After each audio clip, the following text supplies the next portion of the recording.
Nous allons maintenant nous rendre auprès de ce personnage, Douglas Jones, qui a travaillé parmi les musulmans, et nous allons tout de suite le rencontrer. J'apprécie beaucoup votre visite parmi nous aujourd'hui, Douglas Jones. Vous avez laissé 7 belles filles pour venir à l'émission Toute la Bible en parle. Est-ce que vous voulez nous en parler un petit peu? Il y a actuellement 6. Six filles. 6 filles. Est-ce que ça comprend votre épouse? Oh, non, OK, d'accord. 7 avec ma... Vous avez laissé 7 filles de côté, là, Oui, temporairement, pour venir à Toute la Bible en parle. oui, c'est ça, c'est ça. Alors, ce sont vos 6 filles. Et félicitations, nous avons appris que cette semaine, votre épouse a eu une jolie petite fille, Oui, oui, la c'est ça. 6e. En bonne santé, oui. En bonne santé, la mère va bien aussi. Oui, tout le monde va très bien. Oui. Et qu'est-ce que vous faites dans la vie, Douglas? Est-ce que vous voulez nous parler un petit peu de vous, votre métier, profession, pour qu'on puisse se situer par rapport à vous? Moi, je suis technicien électronique. Donc, je répare toute une gamme de l'appareil qui se trouve dans le laboratoire. À ce moment, je travaille pour une société multinationale. Je travaille sur les pompes d'infusion qu'on se trouve dans les hôpitaux. Mhm. Donc, quand ma femme vient de coucher là, je vois une de mes pompes qui était Ah oui? à côté d'elle. Une des pompes, ce sont des instruments pour les hôpitaux qui sont utilisés un peu partout dans les centres médicaux. Oui, c'est Oui. ça, c'est ça. Eh, ça, c'est intéressant. Puis, comment vous vous retrouvez ici à Toute la Bible en parle? Comment se fait-il que vous êtes intéressé à la Bible et puis vous êtes technicien, puis pourtant vous êtes ici pour rendre un témoignage de cette nouvelle vie, puis vous allez nous parler aussi de votre travail. À part de ce travail de technicien, vous faites autre chose. Parlez-nous-en un petit peu. Mais ça c'est peut-être une longue histoire qui a commencé il y a 20 ans maintenant, quand j'ai rencontré les gens qui avaient quelque chose de vraiment différent dans leur vie. Et moi, je suis né en Angleterre, et là, j'étais toujours amené à l'église. C'était une église anglicane. Mhm. Mais si j'étais honnête, vraiment, j'allais là-bas uniquement pour regarder les filles. Hein. Ah oui?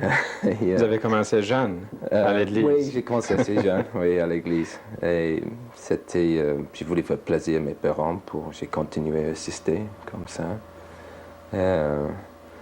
Mais ça n'avait pas beaucoup de sens pour moi personnellement, parce que, fin de compte, je pensais que c'était un type d'assurance pour la vie après. Il faut garder le bon côté de Dieu, parce qu'on ne sait pas jamais ce qui peut arriver dans la vie. Mais profondément, j'avais beaucoup de questions. J'avais beaucoup de questions. Pourquoi j'étais là? Et moi, j'aimais bien vivre la vie avec toutes les expériences possibles. Et quand je dis, j'ai presque rien compris de qu'est-ce que c'est d'être un chrétien avant que j'ai rencontré quelques gens un peu différents. Là-bas en Angleterre. Oui, c'était quand j'étais à l'université. Et il y avait même les gens qui venaient à la porte, qui faisaient systématiquement toutes les portes des halls de résidence. Mais vous n'auriez pas pu trouver cette nouvelle vie dans votre église, parce que l'église anglicane, elle est connue. Sûrement qu'il doit y avoir de vrais chrétiens évangéliques dans l'église anglicane, à cette époque-là aussi. Oui, oui, j'en suis convaincu. J'ai connu un certain vocabulaire. Jésus-Christ, la mort, les traditions de... Comme chez les catholiques ou les protestants ou plusieurs religions, en fin de compte. Voilà. Oui. Mais ça n'avait pas vraiment, c'était pas vivant. C'était pas personnel. C'était sec et il me semble que c'était un devoir qu'il fallait porter et que ça faisait partie des devoirs dans la vie. Et surtout pour moi, quand j'étais jeune, ce n'était pas vraiment intéressant. C'était démodé. C'est pour les vieux, les vieilles, quand à la fin de la vie. Je n'étais pas vraiment intéressé tant que jeune. Chez les anglicans, j'ai appris qu'il y a le High Church puis le Low Church. Hein, Oui. Vous, c'était oui. laquelle? Oui, je crois que j'étais au milieu. Au milieu, OK. Peut-être que ça existe aussi. Je ne suis pas au courant, là. Et qu'est-ce qui est arrivé à l'âge de 18 ans pour que, à l'université, vous étiez à l'université, qu'est-ce qui s'est produit pour que vous aimiez la parole de Dieu, la Bible, et puis le Seigneur Jésus-Christ que vous avez invité dans votre vie à un moment donné, et lui a changé votre vie, sans aucun doute? C'était que j'ai rencontré ces jeunes qui posaient des questions sérieuses. Qu'est-ce qui arrive après la mort? Qu'est-ce que c'était le but d'une vie? Et c'était des questions que j'ai jamais pris le temps de réfléchir. Mhm. Pour moi, religion, c'était les religions. Mais là, je voyais qu'ils parlaient d'une personne, qu'ils avaient rencontré une personne. Et ils parlaient de cette personne sans aucune honte.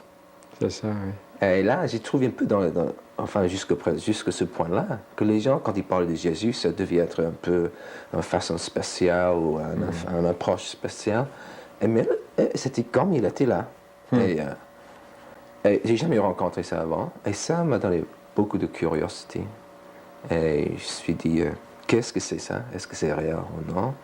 Et ils m'ont invité à regarder la Bible pour moi-même. Ils avaient formé les petits groupes là, et pour tout le monde venir. Et j'étais étonné quand j'étais là que n'était pas quelqu'un qui est en train de me dire qu'est-ce que la Bible dit. Il voulait savoir qu'est-ce que moi je pensais de la Bible. Ah oui. Une bonne approche avec les étudiants. Oui, je deviens de plus en plus curieux. Ils donnaient les références, on cherchait les références dans la Bible. Et en posant des questions simples, j'ai commencé à écouter une histoire que j'ai jamais comprise jusqu'à ce point-là. Simplement que Jésus était plus qu'un bon enseignant, c'était quelqu'un vivant, mais on parlait que c'était Dieu lui-même qui est venu pour nous. Et que cette personne a souffert pour nous. Et qu'il a souffert par son but. Il a fait ça pour une raison. Et il a fait ça pour moi. Et que cette souffrance qu'il a prise à la croix, c'était quelque chose de personnel. C'était une façon que Dieu voulait me dire quelque chose. Il voulait me dire que Doug Jones, j'ai fait quelque chose pour toi. Maintenant, qu'est-ce que tu en penses? Puis qu'est-ce que vous en avez pensé? Well, je crois d'abord, ma réaction initiale, c'était que c'est pas vrai. C'est une telle chose que Dieu a fait une telle initiative vers moi. C'est pas possible. Pourquoi il a fait ça? Mais quand j'ai vu que ces autres, qu'ils avaient une différence dans leur vie, je vois, il y a quelque chose ici. J'ai rendu compte que ma vie n'était pas bien jusqu'à ce point-là et que j'avais besoin de lui dans ma vie. Et un jour, je ne sais pas exactement la date, mais c'était pendant une semaine, j'ai l'invité à venir dans ma vie, Oui. d'être mon ami pour ma vie. Dans la prière que vous avez fait ça, Oui. un moment intense de prière, vous avez invité Jésus-Christ dans votre vie. Personnellement. Et à partir de ce moment-là, ma vie a changé. Ma vie a complètement changé parce que c'était pas d'un coup à l'autre, mais j'ai noté que je voulais, les choses que je voulais faire maintenant n'étaient plus égoïstes, mais que je voulais faire plaisir. Je voulais trouver qu'est-ce que lui voulait dans ma vie. Et qu'est-ce que lui... qu'est-ce qu'il veut pour ma vie. Parce qu'il me semble que c'est la meilleure chose. Et lorsque vous avez eu ce désir de trouver quelque chose à faire pour lui d'une façon non égoïste, qu'est-ce que Dieu vous a proposé? C'est venu par des circonstances? C'est venu Pendant une bonne période de temps. Pendant vos études, probablement, ou c'est venu après? Oui, on a commencé... j'étais plein de joie de connaître le Seigneur. J'étais plein de joie au commencement. En lisant la Bible et puis en assistant aux réunions, j'imagine.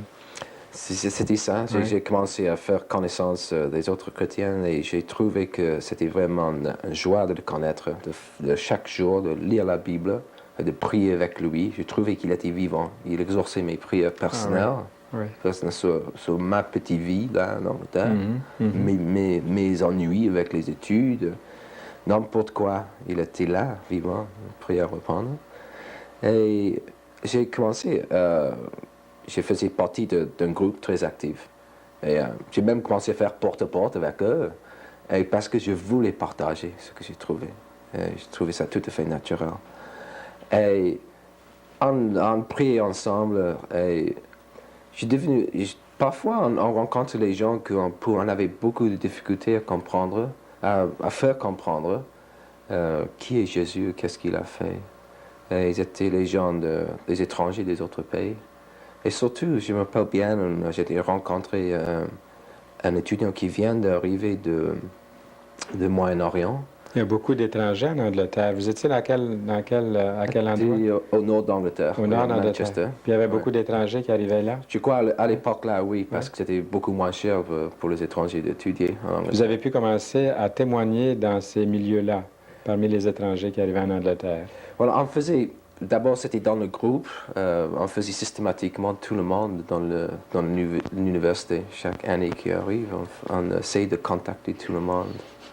Et parmi eux, j'ai trouvé, il y avait les étrangers que on pouvait, avec bonne difficulté, expliquer qu'est-ce que ça veut dire un ami personnel, Jésus-Christ, qui c'était. Et c'était comme on parlait de notre vocabulaire. Et là, j'étais attiré par ce fait. Et j'ai prié pour ces gens. Et je me rendais compte que avec le temps qui passait, j'avais plus de cœur pour essayer de contacter surtout les gens qui étaient les musulmans. La majorité étaient des musulmans. Et petit à petit, j'ai fait les sorties, même en Afrique du Nord. Et là, j'ai eu plus de contact avec les musulmans. Ça, est-ce que vous étiez toujours étudiant à l'époque ou si vous aviez déjà terminé vos études puis vous alliez en Afrique du Nord en exerçant votre métier puis vous essayiez en même temps de témoigner, de contacter ces gens-là? Comment ça se passait? Pour moi, c'était une période assez longue. Entre le jour que j'ai connu le Seigneur et le jour quand finalement je suis allé en Afrique du Nord, il y avait une période de 7 à 8 ans. Et là, j'étais 2 ans en France pour apprendre la langue. Donc j'avais, je crois, beaucoup de doutes. Est-ce que c'est vraiment les choses qu'il faut faire dans la vie? Parce que j'avais une famille qui arrivait tout le temps. Et là, vous appreniez l'arabe? Et là, j'ai essayé d'apprendre l'arabe. Je n'ai pas réussi, mais j'ai appris français avec un peu de difficulté. Est-ce que vous vous souteniez vous-même à ce moment-là? Vous exerciez un métier pour subvenir à vos besoins? J'ai passé 2 ans à l'école biblique où j'ai décidé de mettre Dieu à l'épreuve. J'ai dit, si vraiment il faut aller plus loin avec le Seigneur, et là j'ai abandonné mon travail. Je suis allé à l'école biblique sans aucune soutenance financière régulière. Mais là, j'ai vu que par les dons des amis, juste pas à pas, que le Seigneur a donné les moyens. Plus tard, c'était en France, c'était pareil. Et après, je suis rentré dans ma profession pour trouver un travail en Afrique du Nord. Puis votre profession, c'était, comme vous avez dit tantôt, technicien avec différents appareils médicaux. J'avais étudié l'électronique à l'université, donc ça, quand j'ai fait application pour un poste en Afrique du Nord, j'ai trouvé une société qui voulait quelqu'un qui était prêt à être formé sur les appareils spécialisés. Donc ça a très bien marché. Je crois aussi que la société cherchait quelqu'un qui était sérieux, qui était motivé, parce qu'ils ont eu beaucoup de problèmes avec les autres ingénieurs qui venaient, qui n'étaient pas du tout à l'aise dans notre culture. Ah oui. Donc, si je fais un petit résumé de ce que vous nous avez dit, vous étiez un missionnaire, entre guillemets, un professionnel qui venait en Afrique du Nord, en Algérie plus précisément, et qui, par votre vie, vos paroles, vous avez pu témoigner dans votre entourage. Il y avait tout un cercle d'amis que vous avez créé. Et ensuite, on va faire un saut. Vous arrivez ici en Amérique du Nord. Oui. Vous établissez ici dans la province de Québec. Oui. Et puis aujourd'hui, vous êtes en contact avec des amis musulmans ou oui. de ce temps-là ou comment ça fonctionne maintenant? Parce que vous continuez un certain ministère, si j'ose dire, tout en étant technicien. Oui. Nous, on aimerait bien accueillir les gens, surtout à la maison, parce qu'on a On a appris de culture là-bas, l'importance de l'hospitalité et d'avoir une porte ouverte. Là, ma femme, c'est dommage que je pouvais être là aujourd'hui. Oui, on parce aurait aimé que vous avoir tous les deux à l'émission. Mais elle vient d'avoir cette petite fille, là, cette semaine. C'est ça. Et, donc, mais elle avait d'un moment à l'autre, peut-être même pas 5 minutes à vie, une dizaine d'invités à la maison. Et on avait toujours du monde qui arrivait d'un moment à l'autre parce que là-bas, le téléphone ne marche pas, tu ne pouvais même pas avertir les gens. Et quand les gens arrivent, il faut leur donner l'occasion de rester la nuit. C'était la politesse. Puis ici, ça doit être une mentalité un peu différente dans notre culture. Quoique autrefois, les Québécois étaient, et c'est pas encore dans certains milieux, connus comme des gens très hospitaliers. Comment peut-on exercer l'hospitalité envers les étrangers ou envers ces personnes qui arrivent? C'est une bonne question parce que parfois ce n'est pas du tout facile. Quand vous avez un changement de culture, les gens vous en disent quelque chose, les autres comprennent autre chose. Oui. Et parfois, je note ici, dans les pays occidentaux, on aime bien les choses précises, un air fixe, parce que ça se rend, c'est plus efficace. Par contre, là-bas, la vie est tellement, il y a tellement de choses qui peuvent arriver. Ils aiment bien les choses vagues. Et il faut donner peut-être une invitation à plusieurs reprises. Et d'insister doucement, il ne faut pas être insulté si l'autre n'arrive pas à l'heure prévue. Oui, oui, oui. Parce que c'était peut-être qu'ils ont eu un visiteur à la maison au même moment. Pour eux, c'est la priorité. Pour nous, pour les gens de l'Ouest, la priorité, c'est le temps. Mais pour eux, la personne, c'est la priorité. Et souvent, ça complique le contact. On a essayé, nous, on a un grand avantage parce qu'on a déjà vécu là-bas.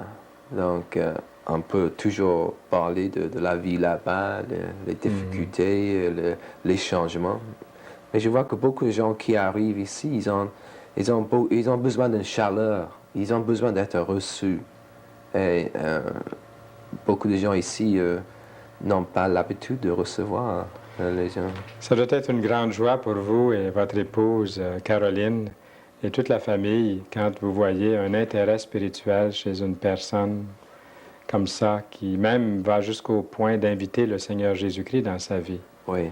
Parce que je crois que ça peut être difficile de faire percer l'Évangile dans certains de ces milieux-là. Je crois que moi j'ai toujours pris l'illustration de quand Jésus avec la femme samaritaine, il n'a pas parlé trop directement au commencement, mais il a donné un peu de sel, commencer à parler de l'eau et elle avait un besoin. Mais il a tout de suite passé sur les questions essentielles. Eh bien, là-dessus, on va se laisser, mon cher Douglas. Ça m'a fait vraiment plaisir et que l'Évangile puisse pénétrer au travers de cette hospitalité que vous leur donnez. Merci bien pour l'occasion. Merci. Eh bien, nous sommes revenus en studio et j'espère que cette entrevue vous a plu.